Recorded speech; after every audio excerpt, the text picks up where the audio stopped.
The crowd of executives gathered around the gleaming black Bugatti in the corporate parking lot, their designer suits reflecting off the car's polished surface. The CEO, Veronica Lane, crossed her arms, her lips curving into a half smile as she looked at the lifeless beast of a car that had refused to start. Her staff shifted uncomfortably, none daring to step forward. "Only a genius can fix a Bugatti," she smirked, her tone laced with both pride and challenge. Her words hung in the air like smoke, daring anyone to contradict her. And that's when a man in worn work boots and a faded t-shirt, pushing a stroller with his sleepy toddler inside, happened to stop just a few feet away. His name was Daniel Brooks, 34 years old, a single dad, and the janitor who quietly mopped the marble floors of Lane Automotive's headquarters every evening. Most employees never looked twice at him, except when they needed the trash emptied or a spill cleaned. But today, fate had parked his shift right beside the CEO's broken-down Bugatti. Daniel paused, glanced at the car, then at Veronica, and then at the restless toddler tugging at his sleeve. "Daddy, why's the lady's car not working?" the little girl asked, her voice carrying innocently over the murmurs of expensive colognes and anxious whispers. The executives chuckled, some amused, some embarrassed for the janitor who hadn't realized he was standing in the middle of a conversation meant for people far richer than him. Veronica's sharp eyes landed on him. "It's a Bugatti, sweetheart," she said, addressing the little girl with a rare softness before turning her attention back to Daniel. "Your dad wouldn't understand. These cars aren't like regular ones. She paused, her smirk returning. "Complicated."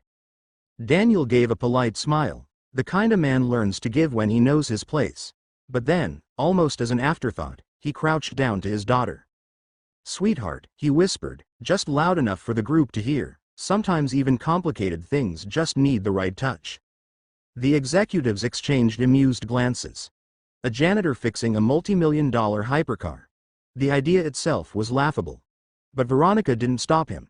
She tilted her head, intrigued, her expression somewhere between mockery and curiosity. "Go ahead," she said, gesturing at the car like a queen permitting entertainment. "Show us this right touch." Daniel gently parked the stroller to the side, handed his daughter her favorite stuffed bunny, and walked toward the Bugatti. He didn't flinch at the stares. Kneeling down, he placed his palm flat against the hood as if feeling for a heartbeat. "This is a Chiron model," he murmured, almost to himself. "The W16 engine. Starts are usually flawless unless," his eyes traced the lines of the car until they settled on the rear, "unless the fuel delivery sensors are off balance." Veronica's smirk wavered slightly. Not many people, even car enthusiasts, could recognize the subtle design and quirks of the engine without popping the hood. Daniel moved with quiet precision. He walked to the back, crouched, and with the gentleness of a surgeon, tapped near the fuel intake valve, then adjusted a wire connector by hand. He didn't carry fancy tools, just a small pocket screwdriver attached to his keyring. For the first time, the executives leaned in, no longer amused but genuinely curious. "Try it now," Daniel said calmly, stepping back. One of the assistants, nervous, slid into the driver's seat. He pressed the ignition. The Bugatti roared to life, its deep growl echoing across the parking lot like a beast awakened. Gasps filled the air. Veronica's smirk froze into disbelief. Her Bugatti, her pride, her symbol of perfection and untouchable success, had just been resurrected by the janitor who mopped her floors. Her gaze snapped to him. "How?" she began, then stopped, searching for words. Daniel wiped his hands on his jeans, shrugged lightly, and bent down to check on his daughter, who was clapping excitedly. "Told you, sweetheart," he whispered with a smile. "Sometimes it just needs the right touch." The crowd stood in stunned silence, but Veronica couldn't look away. For the first time in a long time, the CEO who had built her empire on dominance, control, and intelligence felt disarmed. She remembered her late father, the one who taught her everything about cars before she had the means to own fleets of them. He used to say those same words, "Sometimes it just needs the right touch."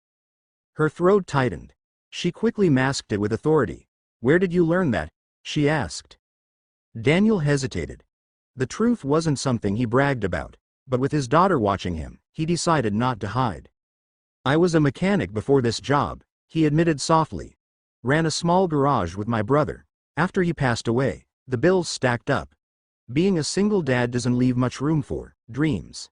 This janitor job keeps the lights on. His words landed heavier than the roar of the engine. The executives shifted uncomfortably, suddenly aware of the humanity they rarely acknowledged in the people who cleaned their offices. Veronica felt something shift deep inside her. The man hadn't just fixed her Bugatti. He had cracked open a memory, a truth she had buried beneath years of ambition. She saw not a janitor but a father doing everything he could to survive for his little girl. Her eyes lingered on the child, who hugged her bunny and leaned against her dad's leg with the trust only a daughter could have. Daniel started to walk away, pushing the stroller as though nothing extraordinary had happened.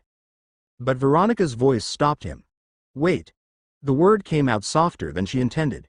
Everyone turned to her. She, the CEO known for never second-guessing, looked uncertain. Daniel, was it? She asked. He nodded. Her lips parted, as though she wanted to say something more, but she hesitated. Her mind raced. How often had she dismissed people like him? How many times had she smirked, certain that brilliance only belonged to those in power suits and corner offices? Yet in front of her stood a man who had fixed what no one else could, without arrogance, without expecting anything in return. Just a single dad showing his daughter that kindness and knowledge could coexist. Veronica glanced at the Bugatti, alive and purring, then back at Daniel. The air felt heavy with something unspoken. And for once, the CEO who always had the final word found herself frozen.